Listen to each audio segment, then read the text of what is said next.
Buenas noches, bienvenidos a Debate, el podcast de sudaca.pe. Estamos con Alexandra Ames y Paolo Benze, quien les habla David Rivera para comentar lo más importante de hoy. Hoy queremos salirnos de la coyuntura local para hablar de un tema más global, se puede decir. Ayer se conoció la entrega del Premio Nobel de Economía, que en este caso se otorga a 3 economistas en realidad. Uno de ellos es David Cart y se le otorga el Premio Nobel de Economía por sus estudios en el campo de la economía del trabajo. En particular, lo que ha hecho Cart es cuestionar la idea de que una subida del salario mínimo siempre acarrea pérdidas de empleo. No solamente eso, también ha cuestionado la idea de que la inmigración genera reducciones salariales en los países. En ambos casos lo he hecho con evidencia empírica, obviamente, ¿no? No solamente con ecuaciones y fórmulas. Y de hecho, el otro premio de economía, Nobel de Economía, también es para un par de economistas que se los han otorgado por haber logrado hacer experimentos naturales. Es decir, la economía se basa mucho en supuestos y en fórmulas, y toda la macroeconomía que se estudia en las grandes universidades tiene que ver con modelos hipotéticos que tratan de reflejar la realidad. Entonces, por eso la economía no es una ciencia exacta, a pesar de que los economistas hablan como si fuese una ciencia exacta, pero no es una ciencia exacta. Entonces, lo que han hecho estos 2 economistas es tratar o generar modelos a partir de experimentos naturales, es decir, en la realidad. En el caso específico de David Cart, queríamos comentar con ustedes el hecho de que si uno revisa el discurso que ha habido de los economistas de derecha, obviamente, en los últimos años, siempre se ha dicho que el aumento del salario mínimo iba a implicar una reducción en el empleo. A pesar de que desde el año 2001, cuando Toledo asumió el gobierno, ha habido incrementos en el salario mínimo y nunca se ha reducido el empleo, la siguiente vez siempre se ha dicho lo mismo. Y a todo aquel que se atrevía a decir lo contrario era, por supuesto, caviar, rojo, progre y comunista, de ser el caso. El único economista de derecha que en algún momento se atrevió a decir algo contrario, en línea con el premio Nobel de ahora, es Guillermo Arbe, que es jefe de estudios económicos del Scotiabank, y que en 2018 escribió un par de artículos recogiendo la evidencia que ya había sobre por qué los incrementos en la remuneración mínima no necesariamente generaban disminuciones del empleo. Y termino con esta idea, ¿no? Un artículo muy bonito, Paolo, que podrían hacer en Sudaca es, por ejemplo, recopilar todas aquellas advertencias que nos han hecho los economistas de cómo se iba a acabar el mundo cada vez que se modificaba una ley, se iban a incrementar los costos, por ejemplo, con la ley del etiquetado, ¿no? La industria va a desaparecer, esto iba a ser un desmadre, ¿no? Pasa un año, 2 años, ¿qué pasó? Nada. Es puro lobby, pero con un mensaje muy políticamente muy potente que en algunos casos logró contener algunas cosas y en otros no. ¿Cómo ven ustedes este tema para el caso del debate en el Perú? Ale. A ver, yo quisiera extenderme esto y no sé si podemos volver a invitar a Hugo Ñopo el viernes para hablar un poquito más de esto, pero hay que tener igual tratar con pinzas este resultado el hecho de que el aumento del salario mínimo no conduce a menor número de puestos de trabajo o a la reducción o a los despidos, digamos, que es un argumento que tiene la derecha, pero ojo que en el caso peruano también el problema es la existencia de la informalidad, de la alta informalidad, y que más bien el alza del salario mínimo no genera efectos positivos en la población, porque los trabajadores terminan trabajando mayoritariamente en el esquema informal y por lo tanto no aplica el alza al salario mínimo para esta población. Y por otro lado tenemos el hecho de que, claro, no te quedas sin chamba, no produce despidos, pero los mecanismos que existen te permite trabajar bajo otro esquema que se entiende como recibo por honorarios, que te excluye del sistema de protección social, ¿no? Entonces, son las primeras impresiones que tengo a partir de esta noticia, pero no he estudiado a profundidad el caso, ¿no? Por eso no sé si sería bueno invitar a Sí, un especialista. invitémoslo a Uño, pues sería buenísimo. Ujú. Hay un tema, ¿no? Yo me acuerdo que una vez el director de Semana Económica, Gonzalo Segarra, estábamos eventualmente, no me acuerdo por qué, redactando una editorial sobre el sueldo mínimo. Y hay una idea que me quedó que él dijo que es importante, que es, mira, más allá, lo que tú dices, David, es correcto, digamos, se usa la advertencia de que se van a perder puestos de trabajo para no subir el sueldo mínimo cuando no es real, digamos, no ha ocurrido en el Perú, en un Perú de crecimiento, se puede haber escondido por el crecimiento, pero bueno, no ha ocurrido en el Perú. Y este paper o este premio Nobel lo que hace es, digamos, con evidencia empírica demostrar lo mismo, pero más allá de eso, incluso si se perdiera un porcentaje de empleos, en el corto plazo, en el largo plazo no es así, no tiene sentido que sea así, pero en el corto plazo, incluso si fuera así, no puedes no subir el salario mínimo, pues no, o sea, no, políticamente hablando, Claro, no, es imposible oponerse a una subida paulatina del salario mínimo, no tiene sentido, claro, ¿cómo claro. decirlo? O sea, me dejo entender, no, es como si hoy siguiéramos teniendo el salario mínimo de 350 soles o de 450 soles, que era en un momento cuando yo tenía 8 años, no me acuerdo, pero es como si siguiéramos teniendo ese salario mínimo hoy y por criterios técnicos evitáramos la subida del salario mínimo, que es, más allá del tecnicismo, que es importante tenerlo en cuenta, es una medida netamente política y que es necesariamente política. O sea, es una ganancia de colectivos que se metieron a la vida política, de colectivos sociales, de sindicatos, etcétera, que se metieron a la vida política, que ganaron eso como beneficio y que políticamente se les remunera o se les da, no se remunera, se les da este beneficio porque es un beneficio político. Tiene un trasfondo técnico que tiene que ser evaluado de forma técnica, correcto, pero políticamente no se puede evitar. Y así, ese es el argumento que dio Gonzalo, ¿no? En ese momento, siendo una persona de derecha, será, bueno, tú puedes estar en contra, a favor técnicamente del aumento del salario, pero políticamente no puedes no aumentar el salario mínimo paulatinamente, ¿no? Eso. Sí, un comentario, no, es importantísimo lo que tú dices, Paolo.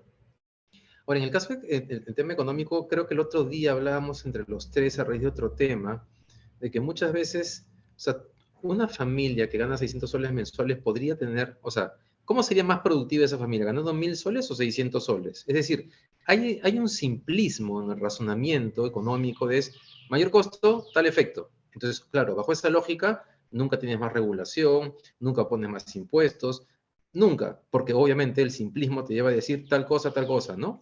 Mejor dicho, la consecuencia es tal, pero o sea, las cosas son mucho más complejas, los mercados son mucho más Así complejos. es, así es. Lo cual además y lleva a un punto que mencionó Ale, que es el tema de la informalidad. Mm, Pareciera que la informalidad ha aparecido en el Perú estrictamente o que su principal variable causante es los costos laborales. Y no, Y la y informalidad en en el Perú tiene pues, un absoluto. proceso mucho más complejo de exacto. migraciones, pobreza en las regiones. Eso Entonces, ¿cómo? decía el ministro más joven del trabajo, ¿no? Sí, Creo. ¿cómo se llamaba este señor? El Que ahijado me de recuerdo. Cateriano, Jovencito, señorito, señorito. el ahijado de Sí, que Cateriano. Sí, sí. sí, entonces, pero bueno, invitaremos entonces a Hugo Ñopo para conversar el viernes sobre este tema.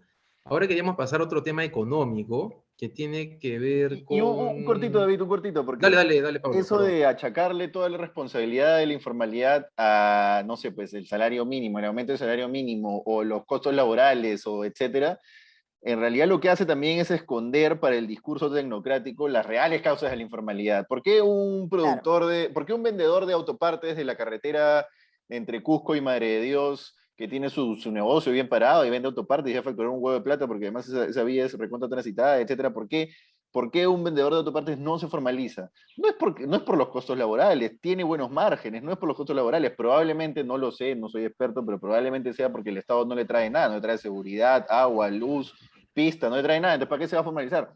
Puede ser, no sé, pero que no se escondan esas razones detrás de él, oye, los costos laborales. Sí, así es, estoy de acuerdo con lo que he dicho. Mientras no sientan que pertenecen y un beneficio del Estado, no hay ningún incentivo para formalizarte. Así el IGB baje a 5%. O sea, Claro. ¿Para qué te voy a pagar 5% de IGB si yo, ¿qué recibo de ti? Nada. Ok, yo tampoco me formalizaría. El otro tema económico, el MEF, el Ministerio de Economía y Finanzas. Hoy día Mirko Lauer ha escrito una columna de opinión donde, digamos, para resumirla, lo que está diciendo es que si bien pareciese que las condiciones económicas van a mejorar con los ajustes en el gabinete, él cree que la cosa puede ser más complicada aún.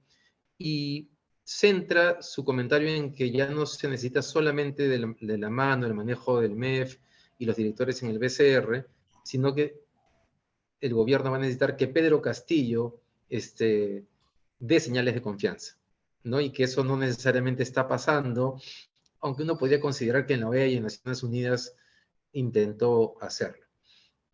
Y un tema de alguna manera vinculado es que el Consejo Fiscal ha llamado la atención sobre un aumento, aumento presupuestal en un decreto de urgencia. Básicamente el tema es que en la medida que están habiendo mayores ingresos tributarios de los previstos inicialmente debido al incremento del precio de los metales, el MEF lo que ha dicho es, hay mayores ingresos de los previstos, vamos a disponer de ellos. Lo que el Consejo Fiscal no está cuestionando que haga eso, lo que está cuestionando es que no hay un análisis costo-beneficio de ese anuncio, porque dice que estamos en una trayectoria de déficit fiscal que, si bien va a la baja, el MEF debería tratar también de reducirlo más si es que los ingresos están siendo mayores. Y que si no se va a tomar, si no se va a tomar esa decisión, sino que se va a priorizar tener esos ingresos para gastarlos en algo, tendría que haber un análisis costo-beneficio que demuestre que efectivamente es lo mejor para el país. Lo cual me lleva a pensar que la reforma tributaria va a pasar por ese filtro también. Es decir, le van a preguntar al gobierno, ¿para qué quieres la plata? Porque podemos estar de acuerdo que hay margen, que las mineras tienen mayores ingresos, pero ya, ¿y para qué entonces? O sea, ¿para qué? ¿En qué vas a usar estos recursos? Eso es clave, esto último que dices es clave, porque los funcionarios públicos tienen un error en líneas generales común, que es el de creer que la solución por medio de las políticas públicas, la solución a la población pasa por aumentar los presupuestos, y si bien nos hace falta más recursos, no necesariamente mayor cantidad de recursos te arroja buenos resultados, ¿no? Entonces la idea es saber cómo inviertes esto y cómo conviertes estos recursos en resultados reales para las personas, ¿no? Entonces ahí hace falta justamente la capacidad de gestión o de conversión de estos recursos, ¿no? Sí, ahí hay que meterle punche, ¿no? La historia se repite constantemente, ¿no? Plata hay. Plata hay desde hace tiempo. Que plata hay. Antes no había plata, eso es cierto. Antes sí habían cosas que tú decías, bueno, vamos al Perú a aspirar a eso porque no tenemos plata, ¿no? No hay recaudación, ¿no? No tenemos aparato económico que nos sostenga una recaudación para pagar ese tipo de cosas. Pero plata hay. Lo que no hay es capacidad de ejecución de ese dinero. Por ejemplo, un ejemplo clarísimo, ¿no? Hace poco sacamos un artículo de 3 hospitales en Puno que están parados hace años. Un dirigente local de Juliaca agarró a correazos al gerente regional porque no le sacaban el hospital. La plata está. Es más, la plata está congelada. Está congelada en esos proyectos que no salen. A ver, el hospital de Juliaca tiene 11 años, no me acuerdo exactamente cuántos años tenía el hospital de Juliaca congelado. Lo mismo el hospital regional, lo mismo el hospital de Ilave, etc. La plata está. La plata ya se separó, la plata ya se puso para ese proyecto, incluso se han dado los adelantos, pero resulta que se hizo un estudio de suelos que estaba mal hecho porque la empresa estaba coludida con el funcionario, entonces la empresa, que además está sancionada en la OCE, porque presentó información falsa en otra licitación, pero la OCE no tiene la capacidad para poder fiscalizar los otros procesos, en fin. Eso es lo que realmente hace que el Estado no camine para el ciudadano y no necesariamente la ausencia de dinero. Va a haber más plata, eso es muy bueno. Va a haber más dinero porque los precios de los metales están al alza, eso es muy bueno. Pero si tú no te enfocas en que ese dinero se invierta bien y se ejecute bien, no hace mayor sentido el estarse preocupando de que va a haber más dinero. Sí va a haber más dinero, pero hubo mucho dinero en la época de Alan, hubo mucho dinero en la época, bueno, menos, pero hubo mucho dinero en la época de Ollanta. Y aquí seguimos, ¿no? No sé. Sí, Aquí seguimos mal, de seguimos. verdad. Claro, es que, claro, ese problema del gasto y de la inversión pública y fuera de Lima, sobre todo, es un tema sin resolverse. y la verdad es que no hay indicios de que eso vaya a cambiar, ¿no? Sí, pues puede ser que haya más dinero y que no se resuelva nada. Oye, terminemos con un tema que parece que va bien, ¿no? Creo que ya lo hemos comentado en días previos, pero ha habido más información. Ayer se comenzó con la vacunación desde los 18 años. Además, se ha aprobado el protocolo para la vacunación entre 12 y 17 años. Y hoy día se ha publicado el tema del avance de la última semana. Hemos pasado de 27 a 30 millones de dosis en una semana. O sea, 3 millones de dosis en una semana, lo cual es, o sea, claro, estamos como que, digamos, cada semana que pasa se logra una vacunación mayor, ¿no? Son unas 40.000 dosis diarias. Entonces hemos pasado del 38 al 43% de la población completamente vacunada, y lo cual, o sea, lo cual es una muy buena noticia, ¿no? Es muy probable que lleguemos a fin de año pucha, no sé, con 70% de la población vacunada, ¿no? Aunque la base que viene es mucho más amplia digamos, por rango de edad hay mucha más población que la parte alta de la pirámide.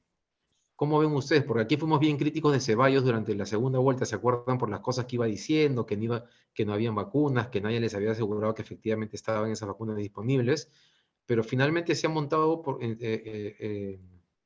sobre lo que ya había y más bien le ha puesto el acelerador y se han implementado cosas nuevas, ¿no? Como el tema de ir a buscar a la gente, a los mercados o centros comerciales, que parece que está dando resultados. Se ha manejado bien la vacunación. Se ha manejado súper bien la Sí. vacunación. Eso hay que reconocerlo, porque Ceballos no daba signos de que se estuviera manejando bien. Yo creo que se ha sentado y ha cambiado el discurso, porque el discurso era clarísimo antes. No tenemos certeza de que las vacunas van a llegar. Y las vacunas están llegando y aparentemente ya tienen esa certeza. Y esas vacunas, la gran mayoría, no todo, pero la gran mayoría se comprometieron en el gobierno de Sagasti.